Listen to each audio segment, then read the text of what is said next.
Welcome back to Worst to First. Bryan Stewart here, joined by Matt. On this show, we're going to get into one of the more controversial topics that pretty much gets discussed on any NFL, whether it be TV or podcast. At some point, NFL talking publications will discuss this, and that is our top 10 quarterback rankings. I'm juiced about it because I love talking about the position. I think most people do, how it impacts teams. Just, we'll get into the details of it. But I should note, Matt, before we start, the idea here is it's not a top 10 of all time going off their careers. It's not a top 10 who I want for the next 10 years. It is just simply, okay, if I had to start a team tomorrow and I have nobody on that team, I just get to pick my quarterback, okay, who do I want? Who do I want to win for 2023? Only 2023, so age doesn't really factor in a whole lot. At least that's the idea.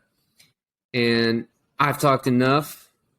Matty boy, I'm going to let you start. We're going to go with number 10 at first. And I don't know about you, but this was the point of the list where it got tough, and I wasn't really sure who to slide in there. This is where it got very interesting. I don't know about you. I put together honorable mentions. We can go ahead and touch on that at the end. Look, I know going into this, we're going to upset some folks. And somebody's got to do it, right? I get it. You know, you're a diehard fan. You're going to want to ride with your guy to the end. But I'm here to tell you straight facts. And I think I may upset you, honestly. I think I might. But I'm going to start out with one. It's going to be very controversial. But I was just looking down. I was like, I don't know. There's obviously some things that are going to throw people off of this pick. But I'm like, I could see this guy turning things around and being a guy that could, he's a great talent. You just got, he got caught up on the wrong side of things. You probably know where I'm going with things right now. Number 10, Bryan. Mr. Hands himself, Deshaun Watson. The guy's a talent. He was a stud up until, he wouldn't play for the Texans and he, came out, he was an extreme pervert. And I'm not, condoning that by any means. But the guy can ball out, and if he figures things out again, who knows? I think he's easily number 10 on this list. What do you think? Where's he at in yours? Top 5? If the prerequisite for winning divisions and conferences and Super Bowls is who's best with body lotion usage and keeps up with that, then by all means, I'll take him at the top of the draft. But Deshaun Watson, not only is he not in my top 10, he is not even on my short list of honorable mentions. And on the flip side of that, I think people will hear that and think I'm crazy. And they'll think I'm probably crazy when I go into my number 10 pick. But I got to see something from this guy. It's been too long. If he had been playing very well in 2021, then I think I could get there. But it has been since 2020. It's been, that was just like pandemic year, bubble year, whatever you want to call it, when there was no crowds for the most part. And so I just... To make a good point, though, Bryan, remember that period of time, you couldn't get close to people. You couldn't be within 6 feet, let alone touch them. So I think it makes sense that his play declined at that time. Well, let me put it this way. I am a big proponent of looking at 3 things with quarterbacks and how I rank them on this list, and it's different than any other position. Okay, yes, talent. Talent is probably number 1 in terms of how you get up towards the top. The second bucket I look at is clutchness. Have I seen you do it when your best was required? Have I seen you win playoff games or bring your team back late in the game, beat good opponents, good quarterback opponents, that type of stuff? And then the third one that I put a ton of weight into is the intangible value. Can you lead the men in the locker room? Do they look to you in a positive light, like you? Now, I know that's kind of hard for us because we're not in these locker rooms, obviously. But like the narratives get out there and the rumors get out there, and you can just see it in some cases, like body language and that sort of thing. I think at that position, it's the one where you have to be on point if you're going to win Super Bowls, okay? Because the only way a guy with, let's say, poor leadership qualities is going to win a bowl is if the rest of his team is so great that, I mean, it's just almost impossible nowadays in the salary cap era, the draft, the way it is. And all that to say, my number 10 guy, I think, while he's not elite in any one of those three areas, I think he's good at all of them. Won't blow your mind, Matt. Geno Smith. Geno Smith is my number 10 quarterback on this list. And yes, I'm obviously buying him his stock after a career year in Seattle. He got the 3-year extension. And look, I kind of expect him to draft a quarterback at the top of the draft. Pete Carroll, he keeps saying, oh, you don't get chances like this to draft at the top. You know, we always win, and we don't want to have to trade up. So I kind of think that might happen. But I'm serious, man. Geno, he's a leader. The guys like him. They like him more than they did Russell Wilson, it seems like. He's got a great arm. Okay, nobody ever questioned his talent coming out of college. And now that he's matured and kind of settled into just being an adult, I think last year was just a sign of what's to come for the next 2 to 3 seasons, assuming he holds on to the job. I didn't think it was possible, but I think you just made a pick that was even more ridiculous than Deshaun Watson. Geno Smith? Come on, Bryan. Let's just imagine that you're a head coach, a player, a GM on any NFC team, right? Think about it going into Wild Card Weekend. You got Geno Smith on the schedule. Are you intimidated by that at all? No, but that's just it, man. Is I went and made this list, and before I got to number 10, I ran out of guys that I was intimidated by. Quite honestly, that list might stop at number 6. Okay. That's just me. So it's not so much, oh, I think Geno's amazing. It's just maybe the quarterback play isn't quite what I thought it was around the league, and things drop off there in that 6 to 7 range. I mean, yeah, I hear you. It does get a lot towards that end, but I don't know, man. I think you have to take rub and tug over him all day. That's me personally. I think maybe we should take a poll to the internet. You're talking literally? If you're talking literally, then yeah. But if you're talking about Deshaun, then probably not. I mean, it depends what demographic we're speaking to that's listening right now. But I'm just speaking of Deshaun at the moment. I think we should take a poll. Maybe go to the Instagram or whatever and be like, look, who do you think's better, Deshaun Watson or Geno Smith? That'd be interesting. Or hand jobs. Well, that's going to win hands down, I think. It's got to get at least double the vote for it to win. It's handy. Okay. I'm going to give you my number 9 before you go. All right. I'm just thinking we might lock on here. Okay. Number 9 for me, Matt, Lamar Jackson. Jackson. And going back, I'm going to reference this a lot, the three buckets. I think he is a solid leader, not the best, right? And there are probably some Ravens players in that locker room who have been frustrated with him the last couple of years. Some understand, yeah, he needs to get his money and be careful with your injuries. But I'm sure there are some guys who are like, hey, man, we need you to win. Like, we need you out there. So he's solid in that regard. Don't really like what I've seen so far in terms of the clutchness, winning big games. Can't really seem to beat the best quarterbacks in big moments. But beyond that, it's the athleticism. That's what makes him who he is. He's not a great thrower of the football. He's got a great arm, but just not very accurate. You mix it all together, you get a number 9 quarterback in the league. Still worth a lot of money, but definitely down a couple tiers from the top of the list. I hear you, man. I like Lamar. I really do. You said your 3 buckets. My only hang-up with him, honestly, is the intangible thing a little bit at this point, right? Because where's he going, He missed a lot of the last season, and I don't want to speak to his injury, but I feel like he kind of just held out, to try and get the contract that he wanted going into this next season, and we've seen that's a total fiasco.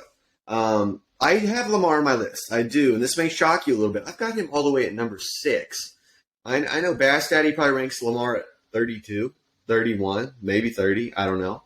I like Lamar. I think his shelf life. I don't know. I don't know about the long term of it at this point. But if I had one season and with the right makeup and team around him, I like Lamar. I got him at 6. That may surprise you even. Okay, one thing you could use to your point is this is about one season. This is about 2023, and we do believe that he still has his athleticism intact. But he's one of those guys where next year, the year after, if we see a decline in his speed and his ability to run, it could tank his value. And that's, quite honestly, that's why the Ravens probably haven't paid him out of fear that they maybe have already saw his best. We'll see. Interesting player. Okay, you said he was your number 6. Who is your number 9? Number 9. This guy's gonna be probably a little low for you, Brian, but I think this guy's got a heck of an upside. I was kind of torn on where to put him. He really turned it on last season in the middle of it. Justin Fields. Give me Justin Fields. I like the way the Bears are trending right now. He's running the ball well. Obviously, we got some question marks on his passing game, of course, and obviously we're going to need to know if how his ability is on staying healthy. I like Fields. I think he's turning on a little bit, and I think he could have a bright little future ahead of him. I like Fields. Those who listened to our Bears episode with Corey Nicholson, Bears fan, will know. I kind of am on the side of I think he is a long-term solution at the position, but I could not put him up there yet. I gave some thought. He's probably in like my 15-ish range right now. I just need to see. Look, I need to see him play this year with this better supporting cast and prove that he's more than just an amazing runner, right? He hasn't quite proven himself as a passer, even the way Lamar has. And Lamar has been a winner, at least in regular season terms, one of the greatest winning percentages since he entered the league for quarterbacks. Fields still has not, they entered the offseason with the number 1 pick. They had the worst record. Not his fault entirely, no, but I want to see that result before I can propel him up into this conversation. I'm surprised. I'm genuinely surprised, especially after you threw Geno Smith in there. Geno's a playoff quarterback, I guess, technically, but he was in that, I like his passing. I think he can throw the football well. I can't knock that too much. I don't know. I'm not afraid of Geno. I don't know. But I feel like, Fields, if he gets it healthy, maybe he figures it out a little bit in the passing game. Double threat right there. A little Lamar-esque. Okay, give me number 8. Number 8. We're going to stick in that same draft class, Brian. Trevor Lawrence, man. I like the way he's trending. He's finally looking like that guy that people are making him out to be. Obviously a fantastic arm talent. Even better hair, and that's really what won me over. I got Trevor Lawrence, number 8. I like the way the Jags are trending. Who knows, man? He could be a top 4 or 5 quarterback in the AFC. I know that sounds crazy, but I like where he's going with it. So I got Trev at 6. Number 6, a little higher. And I've talked about this on the show probably a month or two ago. One thing I worry about with him is just being a pure victim of circumstance. And it's like, as I think about the next couple years, it is hard for me to imagine him and the Jaguars beating the Chiefs, the Bengals, even the Bills to an extent. I think will be very tough. It's just hard, and it's very, very hard, if not impossible, to imagine him beating both, like stringing together 2 playoff games against those types of guys. But I could be wrong, and sticking true to the practice, if we're just talking, okay, I'm starting a team next year, we know he has all the tools, and he's not the biggest vocal leader, but he's clearly somebody his teammates respect. I mean, you saw the playoff comeback. If they didn't respect him, the team would not have stuck in that game and rallied around him, quite frankly, and how bad he was playing to make that comeback, right? So not in my top 5 yet. Maybe Calvin Ridley another year with Evan Ingram and Christian Kirk, Zay Jones. It's a nice group. So, we'll see. They should be able to win their division, most likely. You look at how weak it is. I like him. I'm afraid that he's going to have a tough go as far as ever making Super Bowls, but very, very talented Q. I hear you. I think you make a lot of good points. We got number 8 on my end. Okay, we're going back. I had Geno at 10, Lamar at 9, and at number 8 I have Dak Prescott of the Dallas Cowboys. And judging by your reaction, he did not even make the list. Yeah, and here again, I have to say, if I'm going to put Geno up there and say he's checking those 3 boxes at a good level, I think Dak is even a little better than that, right? He's one of the best in terms of, I think, his mental makeup and what he stands for. You know, he says all the right things. Now, the clutch factor, that's the weak point. Haven't really saw him rise up in those big playoff games a whole lot. They have won a couple with Dak, but haven't really beat any of the great teams. So it's tough for me. And that's why these 3 guys, Geno, Lamar, and Dak, I think you can kind of pull them into their own little tier there where I like their production. I like what they stand for, but the results in the playoffs, for whatever reason, have not come. And I don't know that that's going to change. I'm not going to lie. I'm a little bit surprised by this. And don't get me wrong. Before I go into this spiel, yes, Dak seems like a fantastic guy. Seems like a good hang. I don't know. But I don't have him on my list. He's actually, I was trying to make my honorable mention. He's all the way down to number 14. I think we should probably change his name from Dak to Mid Prescott, because that's how he feels, right? I mean, he's got some talent. He does. Like you said, good mental makeup. But I don't know. I don't think he's going to be a guy that gets a Super Bowl. I just don't. When the game really counts, when it really matters, I feel like you see his accuracy kind of disappear, deplete. And maybe I'm being a little hard on him just because he's a Dallas Cowboy. That's very possible. I'm not sold. I'm just not. And to be honest with you, Bryan, I'm not very sold on your list right now. Dak Prescott, Geno Smith, and you're going to bring Lamar down to that level. What are we talking about here, buddy? That's the fun of it is you would think that top 10, they're going to be identical pretty much. Clearly not. Now, they'll become more similar as we get higher. I get that. But I put a lot of thought into this, a lot of my ass drive into this. And I'm confident in what I'm putting out there. When we talk about our honorable mentions, I think I'll even sell you on those as far as why does a Geno and a Dak go above those players. Look, Dak's a pumpkin. We know this. I love nothing more than watching the Cowboys make the playoffs and fail very early into their run year after year. It makes my month of January. But I got to put some respect on the guy. He's productive. When he has had receivers to throw to, you know, he's put up great numbers. We'll see. Okay. I think we're both at number 7 now.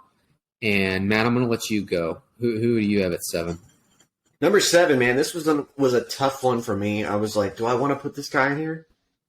And I think I do. This guy's proven it before on the field. The only thing that's going to be a major question mark for him is obviously his health. Matthew Stafford, man. I mean, the guy gets it.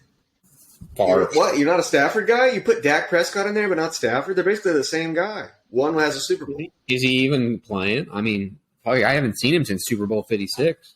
Look, I get it, man. He's like a wrestler that's been on the scene for 20-plus years. He's busted after every match. He is. He absolutely is. Here's the thing. If he can stay on the field, though, I mean, accurate, good arm. I mean, I think he's a guy that gets it done. Give me Matty Stafford, man. I got Matt Stafford at number 11. He is just missing the cut, and it is all to do with the injury or injuries. I don't know what the hell is going on with his body. That kinetic chain has basically been through hell and back since 2009 when he got to Detroit. And yeah, it's called Detroit. Hey, if we go a year ago after they've won the Super Bowl, he's probably in the top 5. You know, he probably is. But everything changed last summer when the reports came out about his elbow. And then it was like ankle. I really can't remember everything he got hurt last year. Mm-hmm. But he wasn't playing well. If you look at his pre-injured reserve statistic. Like, he had a bad season. He was turning the ball over a lot. Maybe it was just a mental hangover from the bowl, or maybe it was just a sign of what's to come. And I think you're starting to realize I'm putting a lot of weight into 2022. Like, I'm not really going beyond that a whole bunch. Mm-hmm.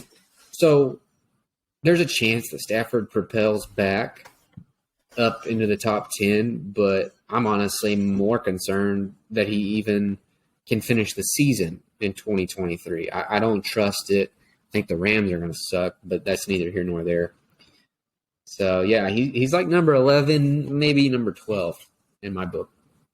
I hear you. I get your arguments you're making.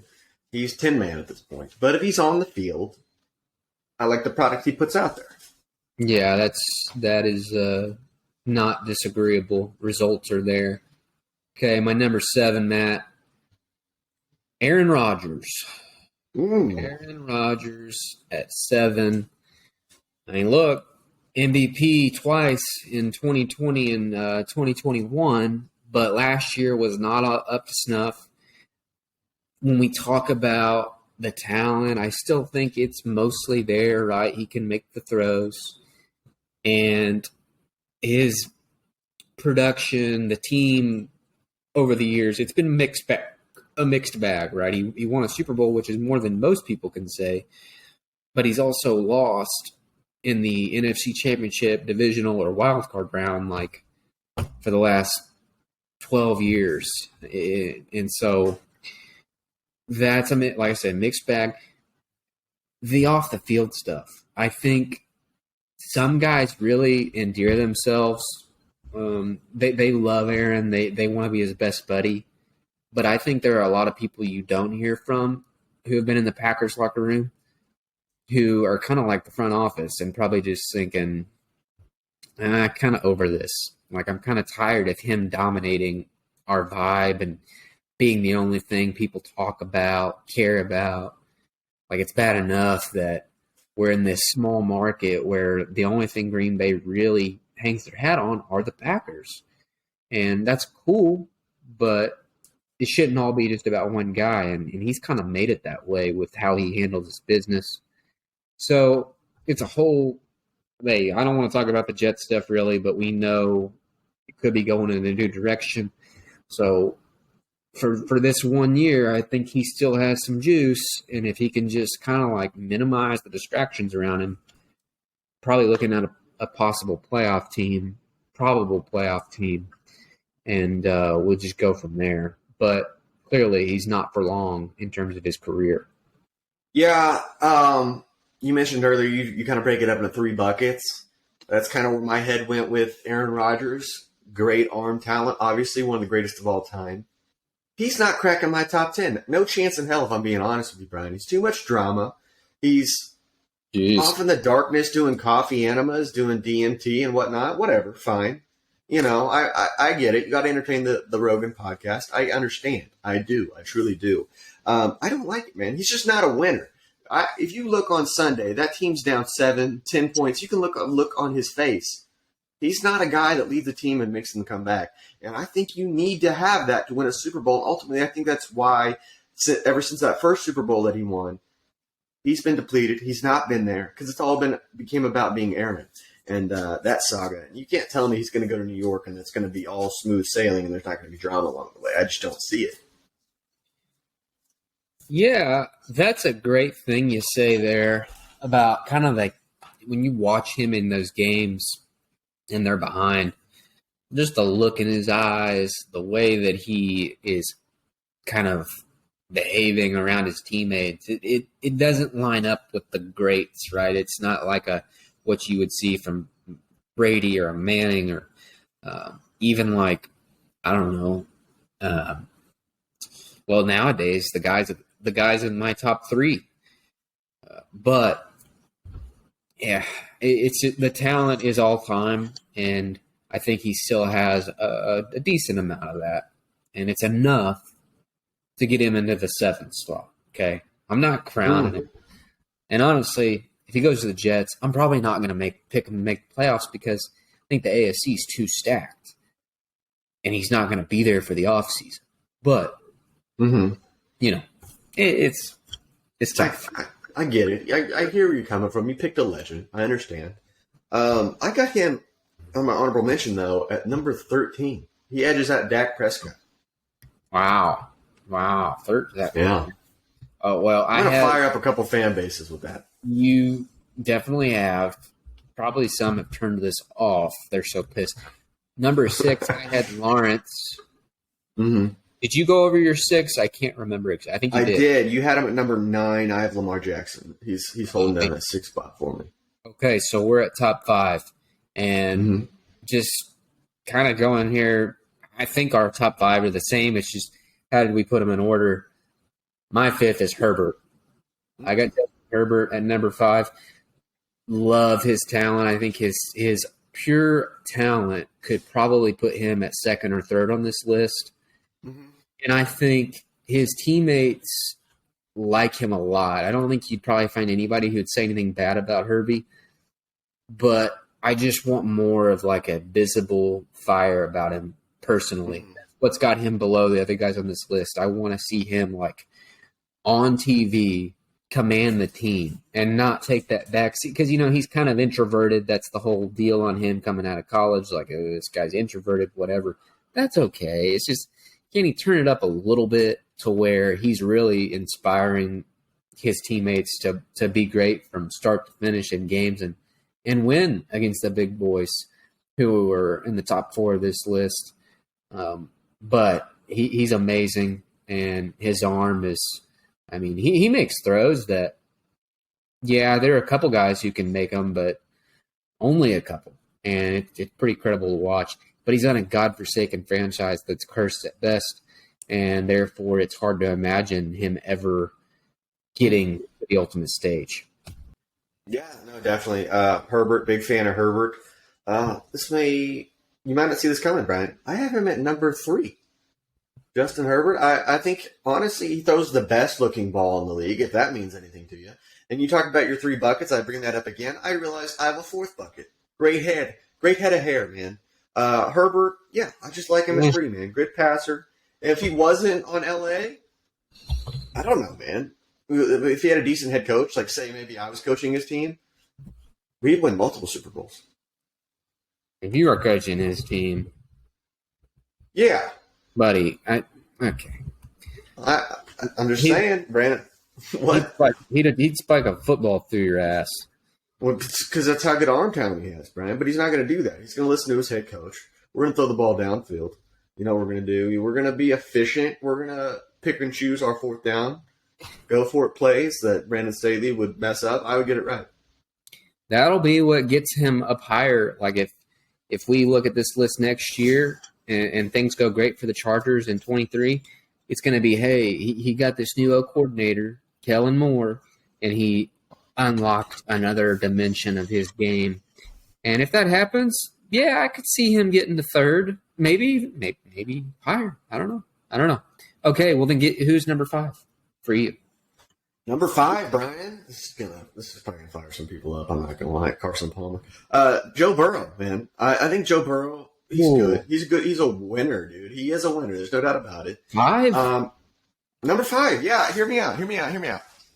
He's loaded up with talent around him. T. Higgins, Jamar Chase. We talked about it last season. That's what he does.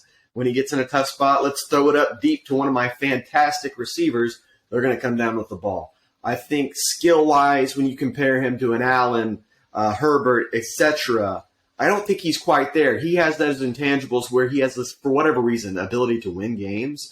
And he's kind of a Tom Brady-esque player. He's not going to make too many mistakes. I respect that.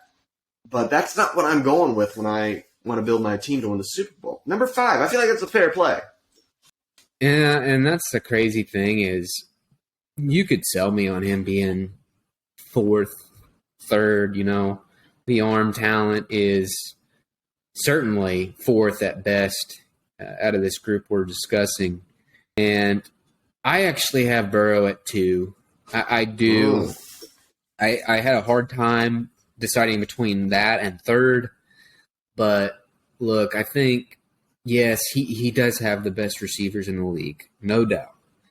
and that's worth a lot. But he turned around the Cincinnati Bengals and got them winning playoff games, which is something they have not been able to do for like 30 years before he got there. The offensive line has been a problem basically ever since he arrived. It's why he ended up tearing an ACL in large part his rookie year.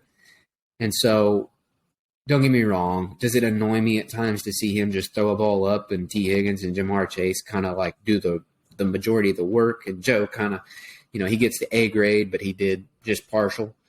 Yeah, but I've also seen him be as clutch as just about anybody at certain moments, make accurate throws. I think he is at least the second, third most accurate quarterback in the league, if not the top in certain areas of the field. So, again, he's probably top 2 in terms of his mental makeup, the way that he just has like a winner's ethos about him. And you almost expect his teams to like rise up for whatever reason. It's just this weird it factor that he possesses, and it's enough to get him above 3, 4, 5 on my list. That's literally it, because it's not the talent, but I think, I don't know, he's just got that swag, and it's not explainable, but it works. It leads to strong results by and large. That kind of brings me up to a point. You mentioned his swag. What do you think? Is his fashion sense a positive or a negative for you? Honestly, it depends on the day. It really does, because I've seen him come out with some things that I thought were stepping out of the boundaries, but I've also seen some things where it's like, oh, he pulls that off. He can do that, and he has the credentials to adequately pull those things off. So it's a complicated subject, but don't get me wrong. The AFC Championship, I remember that. And he did some stuff with his outfit coming in I didn't really care for. But I don't know. It's just part of his identity, quite honestly, at this point. I hear you, man. And you make some good points, some great takes. But much like the rest of your list, you would be wrong. Okay, well, let me give you my fourth guy, who I think is also your fourth guy. It's Jalen Hurts. Jalen Hurts. The Super Bowl, he honestly cemented this place on the list. Pre-Super Bowl, I probably would have had him at like 7, maybe 6. But it was just incredible to see him rise up on the biggest possible stage and give his team a chance to win. Yes, he had the fumble, and you could argue that those points were the difference. But it's not like he wasn't the main reason they were scoring that night. I detracted from Jalen a lot throughout the year. I said, he's getting coddled with this offensive line, these receivers. And don't get me wrong, they are about the best. The offensive line was the best. But I just can't find a lot of faults in his game. He doesn't have the strongest arm. It's strong enough. He throws one of the prettiest deep balls in the whole league. It's very effective. A.J. Brown dominated downfield last season. And so everything is there. He needs to stay healthy. Obviously, the shoulder injury was a problem at a point of the year, late in the year. But this is the type of guy, like, if I'm starting a franchise and I take him, I know we're going to be solid, because he is going to set the example that everybody else has to follow. When he talks, it's just, at times it's like, okay, it's I don't want to say it feels forced, but it's just so unique that I don't even understand him, really. But it works. It works. He works. He's going to get broke off just like Herbert and Burrow are probably this summer, and that'll be exciting to see. Yeah, no, it's hard to imagine that out of this list, it took us all the way to number 4 to finally get on the same page. But I echo almost exactly everything that you said. Hurts, I didn't take him seriously up into the Super Bowl. I was like, this guy's just riding the coattails of a great defense and a weak schedule. What? Come to find out, the guy can ball. So I'm impressed. I put respect on his name, give him his flowers. Jalen Hurts, man, number 4. Shout out to Hurts. Okay, So my number 3 is, I presume, your number 2. Yeah, I would imagine. It's Josh Allen. Matt, tell me about Josh Allen. Why is he? Josh Allen, man. Josh Allen, man, he's a talent, dude. He's a true talent. Coming in the league, I don't know. I thought he was a wild card at best. He actually looked like he was total garbage, right? He has great arm talent, great athlete, just didn't have the accuracy, but for whatever reason, he was able to develop it. My only caveat is this a Brian Daboll thing? Was he just kind of grooming him into a great player that he is? I like Allen, man. The question is his health. How's that elbow going to do? One of the best throwers of the football in the league. All in all, I don't know, man. It's hard to not respect Allen at this point. I think he's just an elite, and that's why I got him ahead of a guy like Burrow and Herbert. Man, I feel like he's got a little bit of that winner in him, and just that character and vigor that you need to get past the hump. Yeah, I was looking at their roster a couple days ago, and I was kind of like, they still have it together a little more than I even thought. That's a topic for another day, another night. Josh Allen is certainly, at worst, the second most talented quarterback in the entire league. If you want to include running the football in the equation, you could pretty easily say he's number 1, like physically. Just such a freak, so big, so fast. He's Cam Newton, but a better thrower, when Cam was in his prime. And everything you say about his elbow, should be better, right? But, anytime you don't get something like that surgically fixed, you got to worry, okay, well, is it going to wear down again, get kind of inflamed? Mm-hmm. But also the Brian Daboll component. We need to see him get through a season without Brian Daboll. His mechanics stay tight. His turnovers stay down where they need to be. That game against the Chiefs a couple years ago in the playoffs, you don't want to put too much weight into one game, but that at least proved that he can measure up in a huge game and he can produce the way that he needs to win. Whereas, if you look at the playoffs this year against the Bengals, or you look at the playoffs a couple years ago when they played the Chiefs, you'd walk away saying, he can't compete at the highest level, can't keep his team in those games. But that Chiefs classic kind of, put that theory by the wayside. And so now we know the talent's there. The issue is going to be, can they overcome the pressure of needing to win and win now? It is urgent. Even if it's not, in reality, it is in between the ears of everybody in the Buffalo area. And that's where it's going to be a very fun watch to follow the Bills throughout the year. They have this pattern where they seem to start strong, and then they go through some lulls, and then they finish the year strong.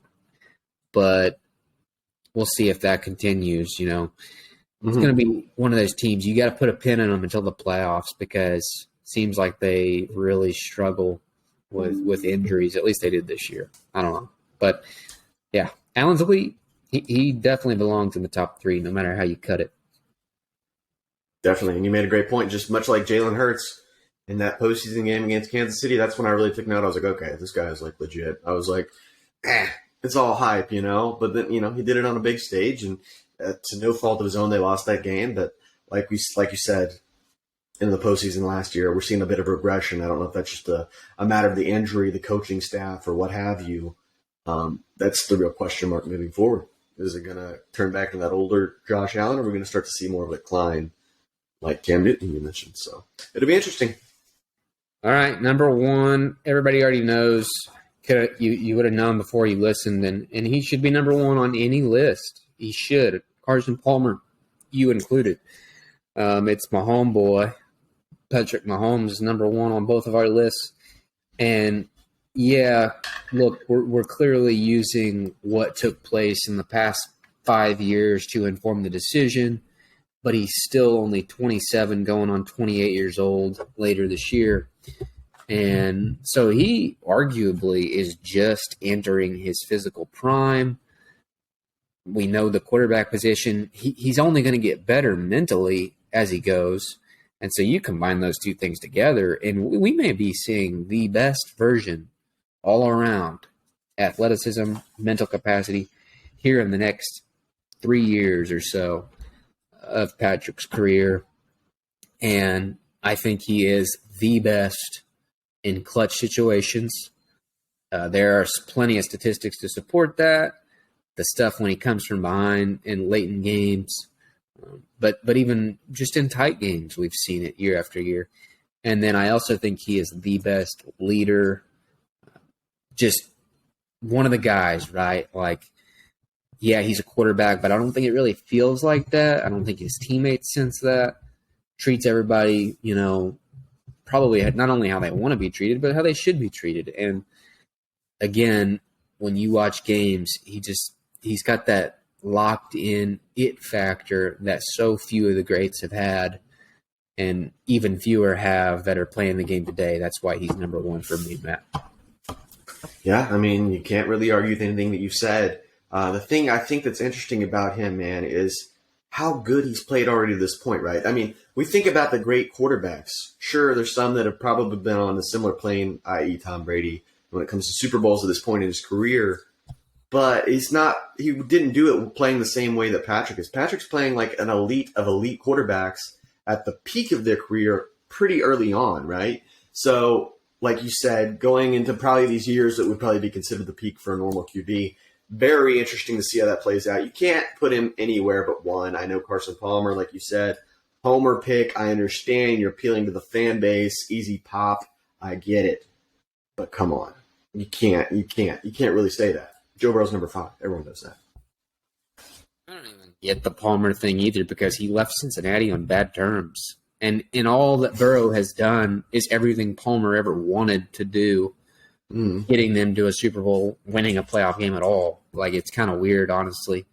But, like you said you said maybe the best thing there is we think about Mahomes almost like he's this veteran who is late in his career, and you forget that it's just his first 5 years starting, and how there have not been guys if you just look at winning and production and how he plays and how good of a pure quarterback he is, no one has ever combined those two results-driven components the way he has 5 years into a career.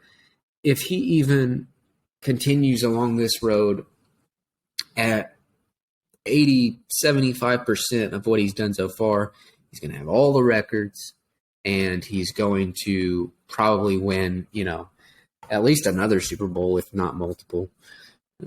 So, number one, okay, we mentioned some honorable mentions. That was bad. Nonetheless, I had 3 guys that I wrote down. Stafford was one. I went over him. Another one was Kyler, and I couldn't put him on there because remove the injury. Forget the injury. Let's just talk about if he is what he was. He's just a dick. He's just a cocksucker, and I don't know how you invest in him the way the Cardinals did. Well, they're pretty inept franchise in terms of Michael Bidwell, but yeah, he's fun to watch. He'll steal jerseys, but he's never going to take that team deep into the playoffs. I promise you it will never happen, or any other team for that matter. No, I can't argue that. I like Kyler as a talent, but like you said, just as a dude, doesn't pass the vibe test. And I mean, I hate to bring up the Madden story that came out recently, where he's playing dirty. He's using these unethical Madden game rules, if you know what I'm talking. Are you familiar with this? No, I didn't miss What? this. You didn't hear about this? Few weeks ago, it came out that he's in this Madden league, much like the one he used to be a part of. Where you play people and like there's some of the best players online. And there's a bunch of rules, like where you can't put a cornerback at linebacker because it does some sort of glitchy type thing where you just shut something down. And he would do that, and he would use these gimmicky plays that you weren't allowed to use to come back and win games. And I think it's a big Reddit thread. You should definitely look into it. But it's like, I was like, wow, this just illustrates Kyler Murray. Like, why is he in a Madden league anyway at this point? Like, you're a quarterback of an actual team. It's like, I don't know. But It's everything you need to know about the guy, really. Yeah, I don't want to. That's something that's hard because as a quarterback like that, if I was in his shoes, like it's hard to say what would I be doing with my life. But I know how I am now, and I don't even play Madden now, and I'd love to. But it's just when I get on there, I kind of feel like there's a lot of other things I probably should be doing right now, like this podcast, and so I can't imagine an actual multi-million-dollar quarterback who apparently is not only playing, but he's figured all the tricks of the trade too. And he is hurt. Well, do what you got to do. But any other quarterbacks, Matt, you want to discuss before we move on to Dick of the Week? Absolutely. I got two more. I mentioned I have Dak at number 14, Aaron Rodgers at number 13. This one's going to be a surprise to some folks, but I like the way he's trending. Jared Goff, man. He's playing solid ball right now. Mm-hmm. He's got good arm, he's playing the best that he's played all his entire career. I don't know. I mean, I don't love the guy, but I think he's a solid honorable mention. I don't know how you feel about the dude. I think Goff it's proven out over his career. He is so dependent on what's around him, and that's okay. Like a lot of guys are, but I think he has literally no ability to raise the game of anyone around him. I think the Lions have everything you need, basically, to be successful, and so it works. He's kind of that robot who put all the settings in place, and he can just do the job. They're a playoff team next year, probably, and I would love to see that, but I don't know. He's below 15 for me, I think. Fair enough. I can't argue that too terribly much. Did you have any honorable mentions left, or is that all? No, I didn't go too deep. But tapped out. Got one more. One that's not going to be on anybody's list, but you watch. If this guy gets an opportunity, you're going to be like, wow, this guy's a player. I don't even know if you know where I'm going with this at all. You probably don't. Phenomenal accuracy. Great passer. Lacking in opportunities in the past. In my fourth bucket that we mentioned earlier, hair. Gardner Minshew, Bryan. Why are we forgetting about this guy? He's a freaking winner, dude. Come on. If he gets his opportunity, I don't know, man. I think he could show out and, be a real playoff contender. Well, if he wants opportunity, he probably went to the right place. Indianapolis is as desperate as anyone for a quarterback, but look, I love Gardner. I think he's the perfect backup, but he's a backup. He's not number 11 on this list. You're lucky he wasn't in the actual list, or I just set the son of a bitch on fire and sent it to the moon because absolute bogusness. I'm buying low, Bryan. I see this guy's stock has not been rated fairly. I think he's got a tremendous upside. You give this guy a chance with a good team around him. Put him in Cincinnati. I bet they're freaking just the same team, man. Okay. That was our quarterback top 10 list entering 2023. Now we close the show with the brand new recurring segment, Dick of the Week. That's right, Dick of the Week. If you missed the last show, basically we're just picking someone from the news. Doesn't have to be football related, can be, doesn't have to be. Who's just a dick, okay? Regardless of their gender, regardless of where they come from, they did something, said something, earned this badge of honor, if you will. It was a good little start to this segment last week, and I'm excited to see where it goes from here. Matt, you go first. Who you got? Bryan, this is crazy. I can't believe it. I have an honorable mention for this as well. No, okay. I was getting DMs. I was like, what's this guy's deal? Where's he at? What's going on in his mind? Bass Daddy, man. He killed it last week on the Dick of the Week segment. And where is he this week? He's nowhere to be found. People want more Dicks of the Week from Bass Daddy. So, yeah, that's Bass Daddy for dropping the ball. He gets to be Dick of the Week honorable mention for not being here to talk about other great phallic shapes that he did, that he was very good at recognizing. He's gathering more options, I assure you. Gathering some intel. So my actual Dick of the week. I was actually struggling to find like a legitimate Dick of the week this week. There wasn't too many over the top dicks within the zeitgeist, as you would say. Bryan, I don't know if you're familiar with the story. 11 from Stranger Things just got engaged, right? Didn't know. John Bon Jovi's son, Jake Bon Jovi, right? I don't know anything about the kid. I just found out he exists 2 days ago. I'm going to make him my Dick of the Week, Bryan. And the reason is, it's nothing against the guy. You know, I'm rooting for love, young love. The reason why I put him here, Bryan, is in my mind, it's like when Jim and Pam aren't together in real life, it doesn't feel right. I want 11 and Mike to be together in real life. And that's not happening. And I feel like a little piece of me is going to be forever with that couple and unfulfilled because of this. So Jake Bon Jovi, no offense, fantastic hair. Dad's phenomenal songwriter, artist. Dick of the week. Sorry, buddy. Well earned. That is, hey, that's certainly one of my favorite shows of the last 5+ years. And, you know, it's coming back, I guess, in like a year or so. That'll be great. But it is going to hit a little bit. Yeah, the kids are they're going to be 30 years old and they're in high school.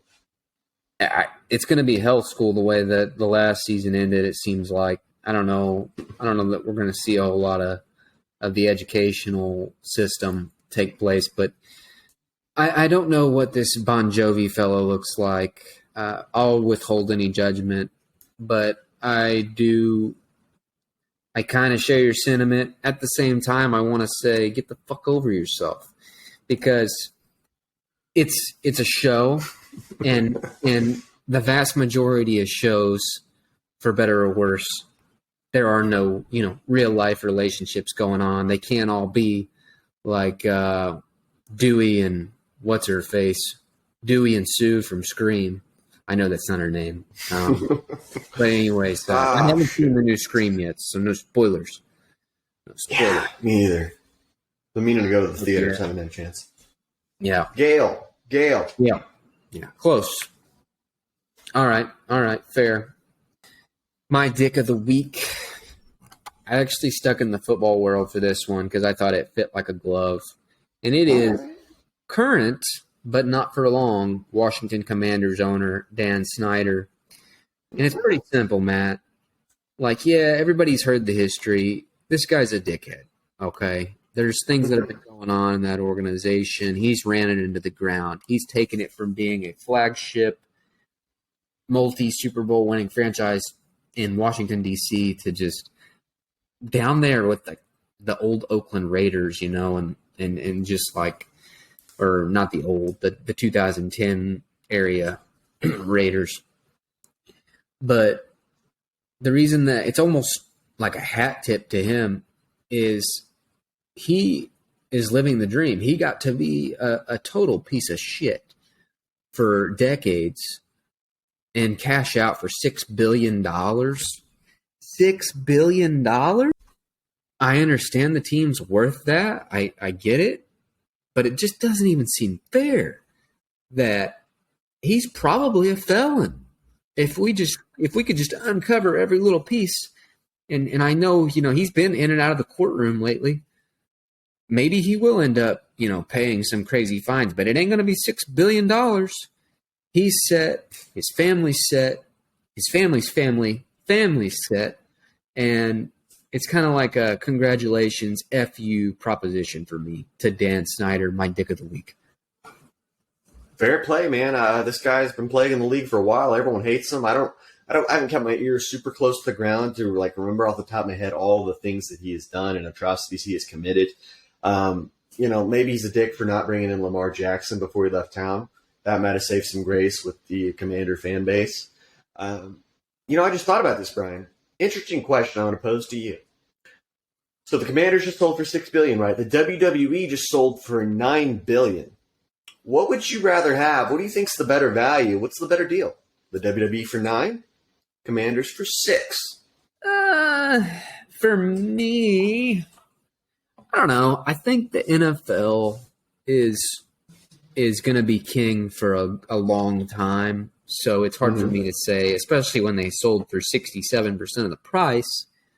that's not the better deal. And for me personally, I'm much more invested in the NFL, so I would absolutely do that deal over WWE. But I don't think you can go wrong. Both have extremely loyal fan bases who will shell out cash to uphold your investment and build up that equity, which if it ends up being Josh Harris in that ownership group with Magic Johnson, the dude's going to this Harris guy, he's going to have ownership of 3 teams in 3 different leagues. Like, he's doing all right.